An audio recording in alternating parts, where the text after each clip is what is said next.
General's aide mocked her ID badge until security cleared the entire floor for her. "Let me see that badge, sweetheart." Colonel Harlan Voss didn't ask. He reached across the security desk and plucked the lanyard from her fingers the way you'd take a toy from a child. He turned it over once, flipped it back. His mouth curved into something that wasn't quite a smile. Contractor clearance. Tier 2. He held it up so the 14 men behind him could see it. Tier 2. In the Joint Operations Intelligence Center. He dropped the badge onto the counter between them, like it had offended him. "You're going to want to turn around, honey. This floor's for people who matter."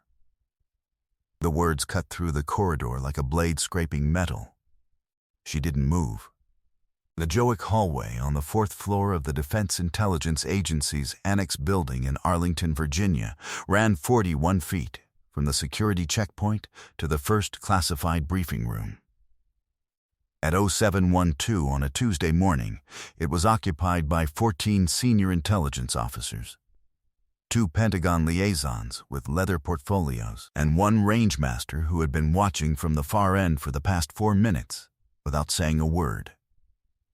The overhead lighting was the specific gray-white of institutional spaces that had never seen natural light. The AC unit above the checkpoint hummed at a frequency that made your back teeth ache.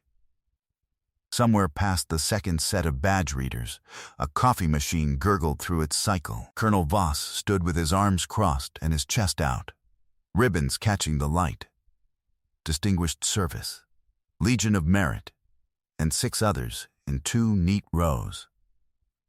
He was 6'2" and built like a man who had been broad-shouldered at 20 and simply stayed that way. His shadow fell across the security desk, across her workstation, across the stack of equipment cases she had spent the last 20 minutes logging into the system. He had the posture of a man who owned not just this building, but the entire surrounding block. She was 31 years old, 5'6" in flat-soled shoes. A regulation bun, dark brown, not a strand displaced. Her uniform was plain, subdued patches. No rank insignia, the kind of anonymous field attire that said contractor or support staff, or someone's assistant. She had been logging components into the equipment manifest with the kind of efficiency that looked mechanical until you noticed she never referenced the printed list. She had the whole manifest memorized. She had been reading it upside down when Voss's team entered the corridor and showed no sign of having done so. She picked up her badge from the counter. She looked at it once. She put it back around her neck. "Tier 2 is what this installation granted me," she said. "That's between me and the people who run it."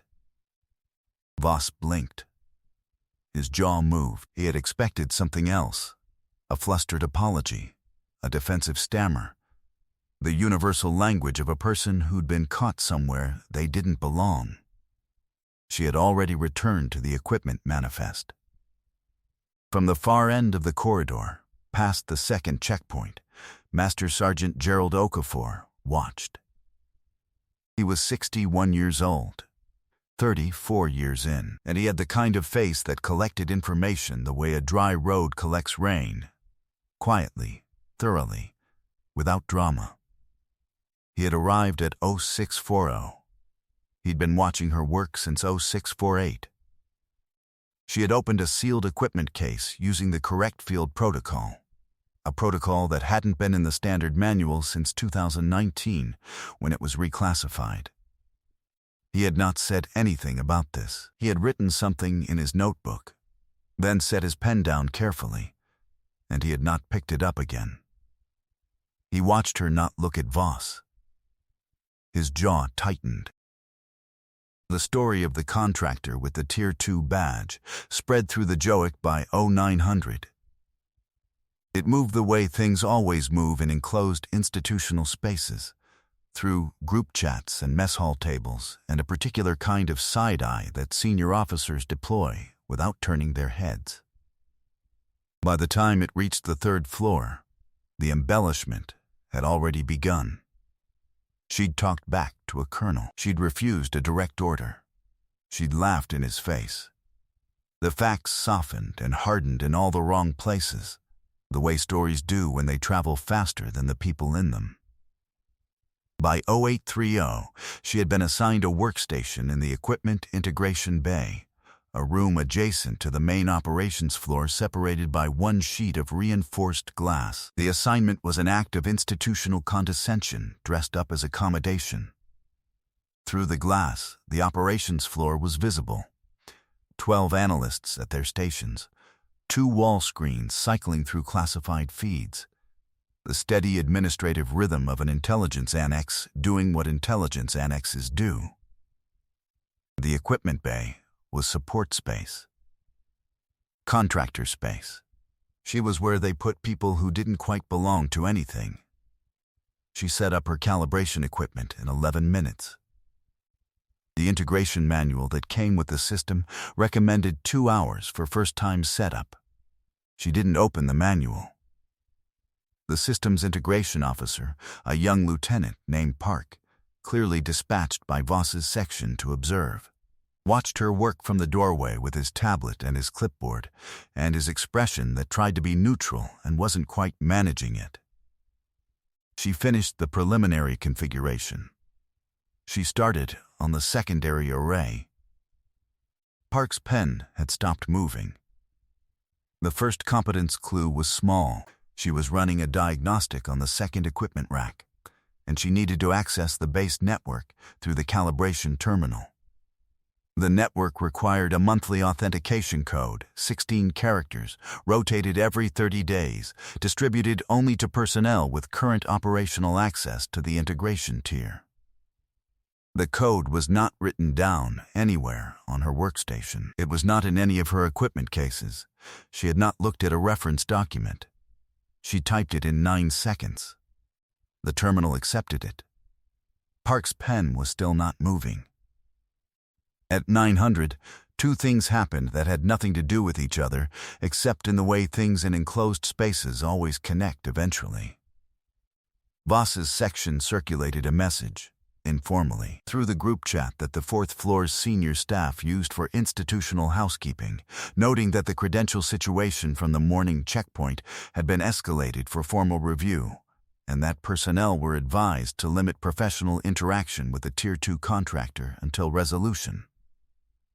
The message was phrased carefully. It was a memo that read like procedure and functioned like a public humiliation. By 0912, 14 people had read it. By 0930, 41 people had heard about it. The contractor with the badge problem. The woman who thought Tier 2 got you into the JOIC. She did not see the message.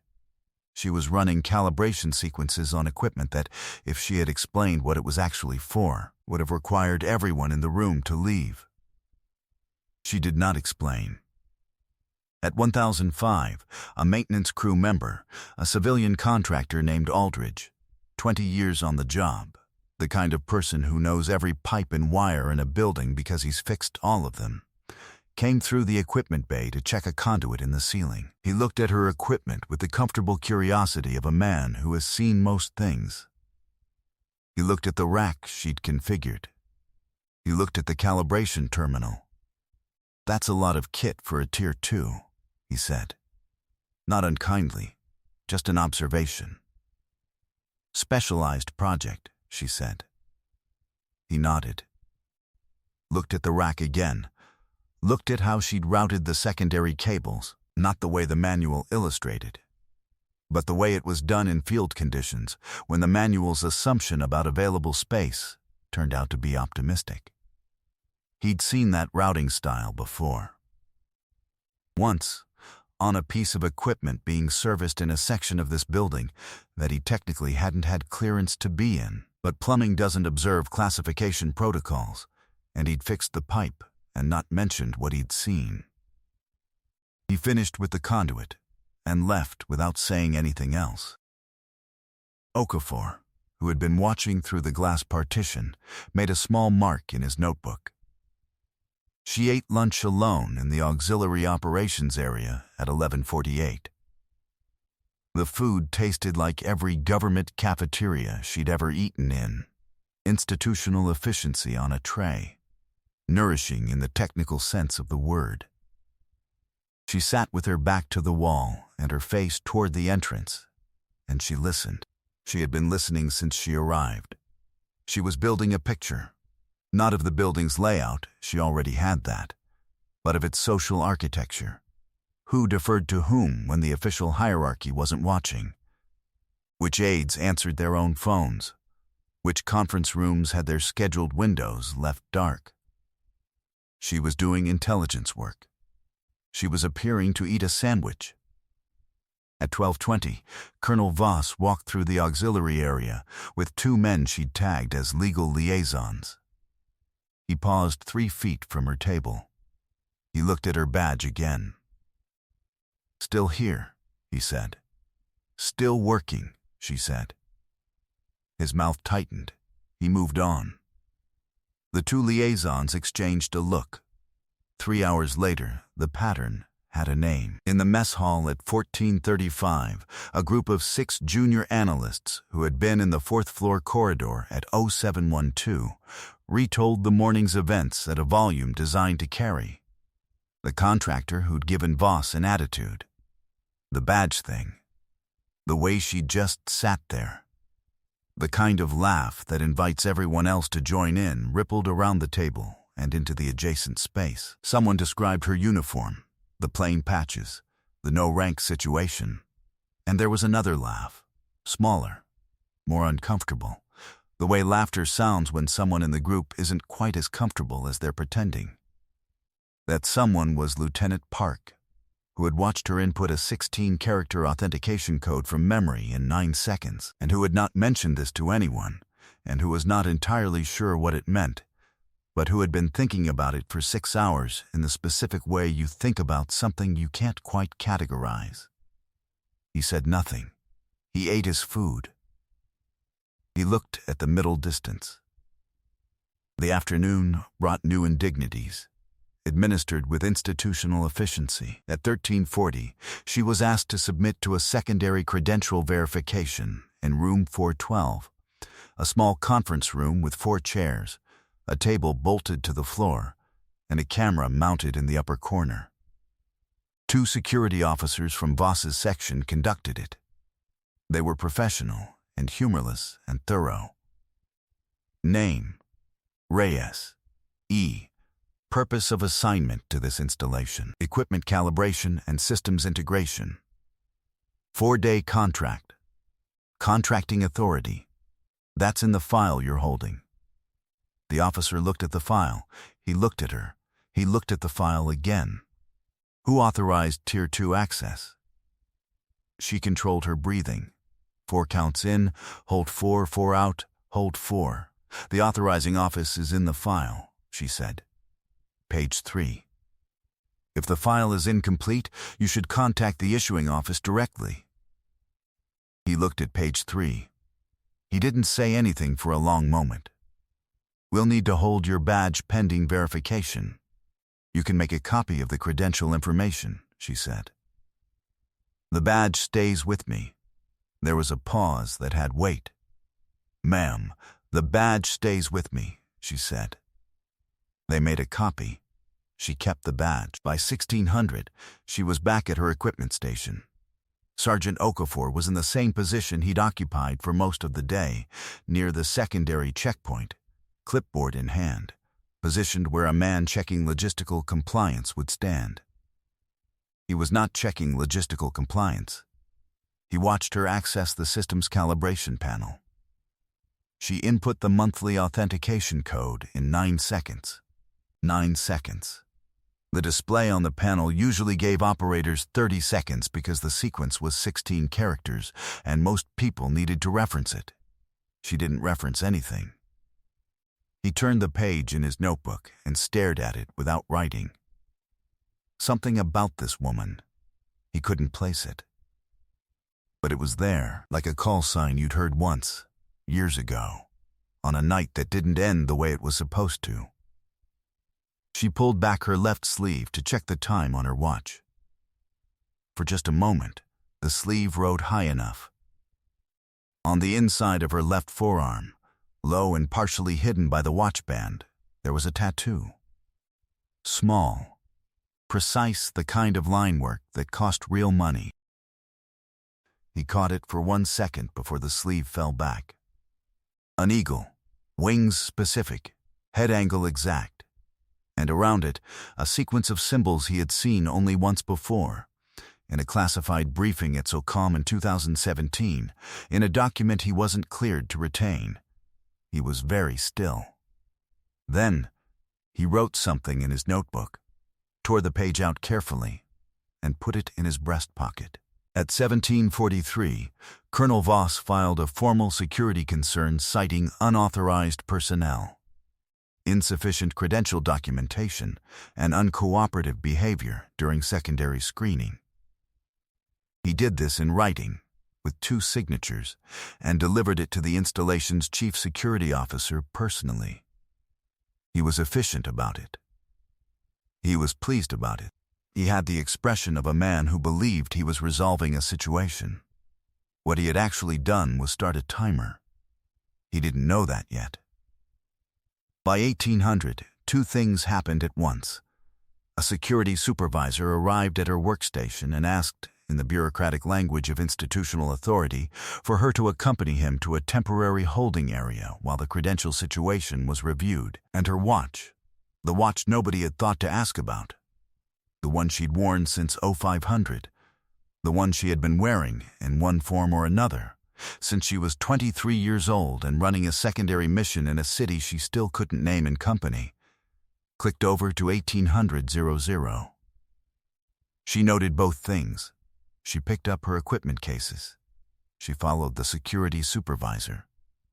She was calm. The room they brought her to was 12 feet by 8. Concrete walls with a rubberized safety coating that smelled like institutional disinfectant failing to cover something older. A metal bench.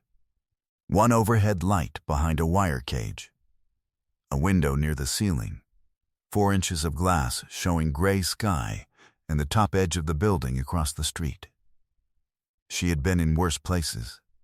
She had left worse places without anyone seeing her go. She sat on the bench. She thought, this is the near-fail moment. The point where anyone watching from the outside would think it's over. Caught. Game over. Except games have rules, and she was about to show them they'd been playing the wrong game entirely. Her watch read 1803. In 19 minutes, at 1822, the automated check-in protocol she had failed to complete at 1800 would generate a missed contact alert at a relay station that was not listed on any public directory. The alert would go to one person. That person would make one phone call. In 57 minutes, at 1900, a secondary protocol, set in motion 3 months ago, when she first received the assignment parameters, would activate automatically. It required no action from her. It had never required action from her. She had put it in place because Colonel Harlan Voss's name had appeared in an intelligence summary 4 months ago, adjacent to information that should not have existed, in a compartment he should not have accessed. She had been embedded here to build the file. She had been building it for 4 days. It was complete. In approximately 2 hours and 40 minutes, Colonel Voss was going to learn the difference between official authority and actual power. She controlled her breathing. 4 in. Hold 4. 4 out. Hold 4. She waited. The first crack came at 1908. Master Sergeant Gerald Okafor found the installation's chief security officer in the 3rd floor corridor and said, quietly, the way a man says something he is certain of, I need you to listen to me very carefully about the woman you're holding in room B. The security chief's name was Major Dolores Waits, and she was experienced enough to know when a 34-year veteran was not speaking casually. Go ahead, she said.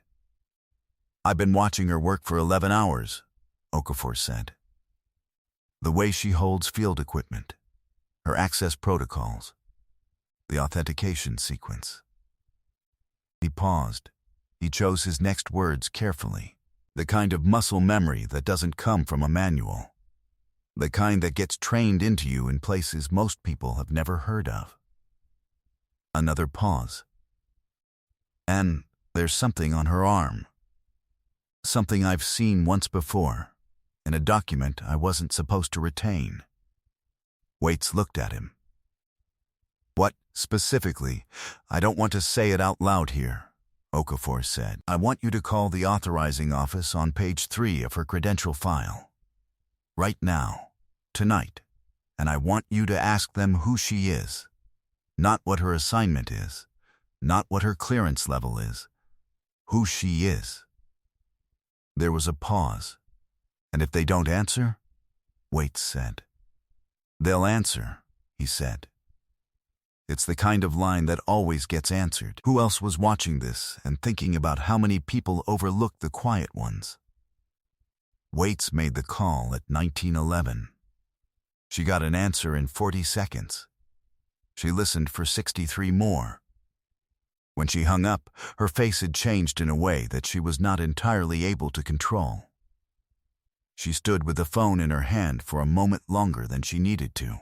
She was a 22-year veteran who had processed a great deal of information in her career, and she was processing something now that reorganized the previous 11 hours entirely. The credential checked that morning. The authentication code in 9 seconds. The field equipment routing. The way she had answered every question in the security interview with the minimum number of words required. Not because she was being evasive, but because she was so thoroughly trained that brevity was not a choice, it was a default. The way she had kept the badge. Waits put the phone in her pocket. Then she walked quickly toward the stairs. They arrived at 1922, not all at once, which would have been theatrical, but in the way that serious consequences arrive, which is with purpose and without announcement. 2 black SUVs in the secured parking bay, which was the kind of appearance that says this is official business at the highest level. Then, an elevator that opened on the 4th floor carrying 4 people who were not from this installation. One was a deputy director whose photograph appeared on a restricted internal directory that most people in the building had never seen. One was a woman in a dark suit with a Pentagon access credential clipped to her lapel. Not the standard visitor variety, the kind with 3 embedded security strips and a sequential ID that changed daily. 2 were in field dress with no visible insignia, which told anyone who knew how to read it more than insignia would have. Not standard transport. Command birds. Not a review. A reckoning.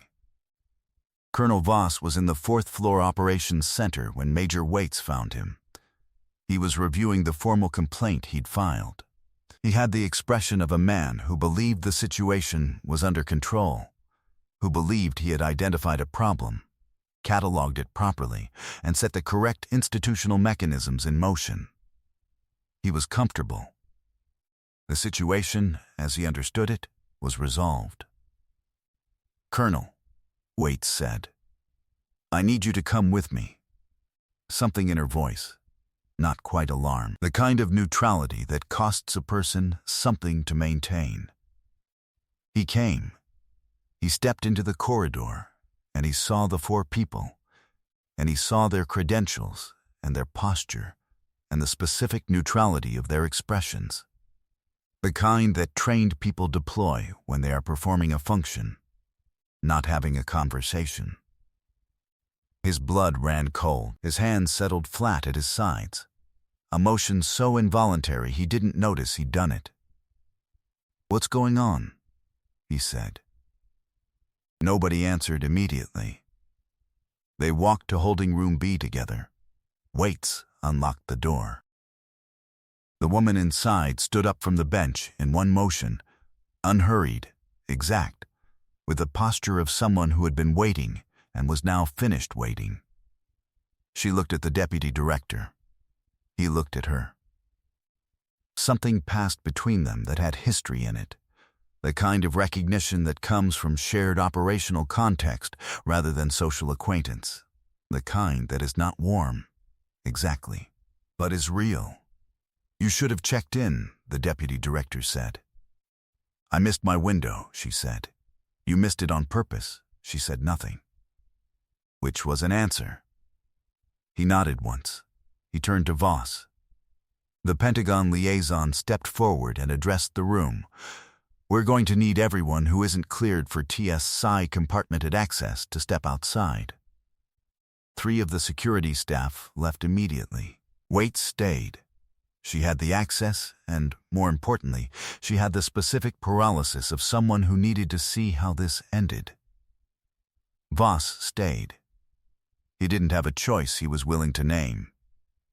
Okafor had appeared at the back of the group at some point during the walk down the corridor, and nobody had thought to tell him to leave. He stood with his arms at his sides and his face very still, and he looked like a man who had been waiting for this moment for a long time, without knowing that was what he was waiting for. The liaison produced a personnel file. She opened it to the photograph page and held it up at the level of a visual aid. The photograph matched the woman in the room, 12 years younger, taken somewhere that had the specific flat light of a classified operations facility, in a uniform with rank insignia that most people present had never encountered in person. Below the photograph there was a designation, a classification level, a unit assignment whose existence had officially ceased in 2018. Voss looked at the photograph. He looked at her. He looked at the designation printed below it. He looked at the photograph again. The room detonated. An audible sound, not quite a gasp, something between breath and disbelief, from Major Waits, who had been in intelligence for 22 years. One of the security staff who had stayed bumped backward into the doorframe. A tablet slipped from someone's hand. The clatter echoed off the concrete floor like a gunshot in the stunned silence. And the echo rang for a full second before the silence reasserted itself, total and crushing. The AC unit above them seemed suddenly deafening. A boot-scuffed tile. Someone's badge lanyard swung against the doorframe. Nobody moved for 4 full seconds. Silence is a weapon, too. She had known that for a long time. On the inside of her left forearm, below where the watch band sat, the tattoo was visible now. She had pushed the sleeve up. Not dramatically, not for effect. She had done it the way you push up a sleeve when you've been sitting for a while and the fabric has gotten uncomfortable. But the gesture uncovered it. The eagle with the specific wing angle, head turned 3/4 profile. Left, wings at the precise angle specified in a heraldic standard she was not permitted to name an unclassified company. Around it, a sequence of symbols rendered in ink so precise it looked engraved. The insignia of a unit whose operational designation had not appeared in any public document since 2018, because the unit itself, officially, did not exist, had not existed. On paper, since a mission in a city she still could not name in company. A mission that the records classified as a complete loss, with no survivors. She was a survivor. She was the only one. Okafor looked at the tattoo. He looked at her face. He had 2 combat deployments. 34 years of service and a commendation he kept in a drawer because the mission it referenced officially hadn't happened, which meant the commendation was a piece of paper that described something that didn't exist, which was the kind of document that a career soldier keeps not for recognition, but for truth. He had seen the unit designation once. He had been told he hadn't seen it. He had spent 7 years being quietly certain that he had. He was not quiet now. His right hand came up slowly, deliberately, with the full weight of 34 years behind it. He brought it to his temple with the precision of a man who has made this gesture 10,000 times and has never once made it carelessly. and has spent 3 decades understanding the difference between a salute as reflex and a salute as statement. This was a statement. It was not commanded. It was chosen. That was the difference between everything that followed and what Voss had done that morning with his chest out and his ribbons catching the light. That was everything. The deputy director's hand came up next. Military by training, bureaucrat by current assignment, and he had not saluted in a room like this in 6 years. But his arm remembered, and his arm was not wrong. Then the Pentagon liaison, whose salute was technically perfect in the way of someone who had practiced it in the mirror. Then Major Waits, who had been in the military for 22 years and who had never raised her hand for anyone she did not fully understand, and she understood now with a comprehension that reorganized everything that had happened since 0712 that morning. 4 people. A specific count, not approximately. 4. Colonel Harlan Voss stood very still. His face cycled through surprise, then a denial that couldn't get traction, then something else entirely. Something that settled behind his eyes and looked like genuine fear, which is categorically different from theatrical discomfort. He was a man who had built his entire operational life on reading hierarchy correctly. He had done this for 19 years, and he had almost always been right. And the times he had been wrong had not cost him much, because the people he'd misread had not had the standing to correct him publicly. He was 6'2". He had a chest full of commendations. He had laughed at a badge this morning and held it up for 14 men to see. He had seen exactly what she had arranged for him to see. His mouth opened slightly. Closed, the deputy director looked at him without particular expression, the very specific neutrality of a man delivering institutional information rather than personal judgment, and said, "Colonel Voss. For the record, and in front of these witnesses, this is Commander Elara Reyes, Naval Special Warfare Command, attached to a joint interagency task force operating under a compartmented program designation above the classification level of this facility. Her operational clearance supersedes every access credential in this building. Every person in this room, including myself, answers to her authority on matters relating to this investigation." He paused. "Every person," he said. Not looking at Voss, just saying it. Voss raised his hand. It was the slowest salute anyone in that room had seen. Not theatrical, not reluctant in an obvious way, just the motion of a man who had arrived somewhere he had not expected to be and was completing the only available action. His arm came up in increments. His hand settled at his temple with none of the precision of the others. She looked at it for a moment. She returned it once, precisely, and turned to the deputy director. "The file is complete," she said. "The secondary evidence is logged in the system under the asset flag we established in April. I'll need a forensic team on the 3rd floor server room by 2100. Done. And I'll need the names from the April surveillance intercepts matched to current personnel in the building. There were 3 who don't appear in the personnel directory. Underway? Then I think we're finished here." They were finished, not loudly. Not with speeches or confrontation or any of the theatrical vocabulary of people who had imagined this kind of moment in advance.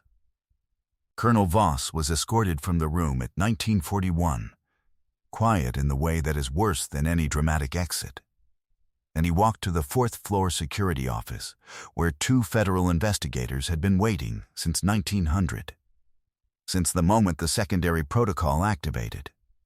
Since the moment the system had flagged 17 months of encrypted communications running through a server Voss had accessed using clearance he had obtained through documentation that had been falsified with some skill, but not enough. The investigation had a name. It had a case number. It had now a complete evidentiary file that had been assembled over 4 days by a woman whose badge he had plucked off a counter and held up to show his men. He had done that. She had needed him to. She did not watch him leave. She was already thinking about the next phase. At 2137, the fourth-floor corridor was quiet. The SUVs were gone from the parking bay. The operations center had new personnel in it, people she had notified through the protocol channels. People who would spend the next 72 hours working through what the investigation had uncovered. She stood at the window at the end of the corridor. The view from here was north and east, toward the city.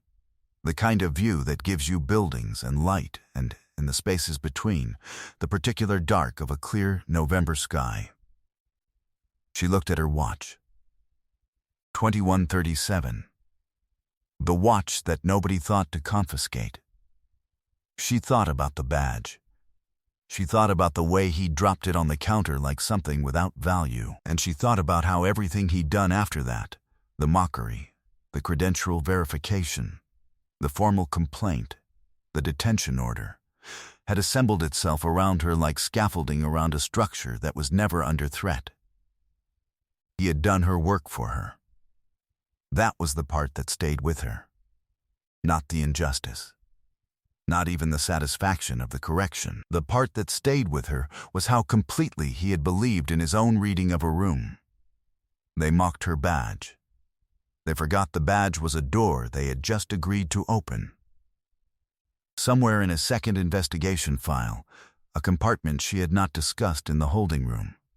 Not with the deputy director, not with anyone. There was a photograph from a surveillance satellite, a rooftop in Aleppo 2021. 3 figures, 2 identified. The third figure was in partial shadow, face turned slightly, coat collar up against the cold. Someone was there. Someone who knew exactly what the unit designation on her arm meant. Someone who was still out there. She controlled her breathing. 4 in, hold 4, 4 out, hold 4. Tomorrow brought new ghosts to hunt. Every soldier carries a story that few ever hear. Listen with your heart. Thank you for staying and watching. Subscribe to MVP Stories for more.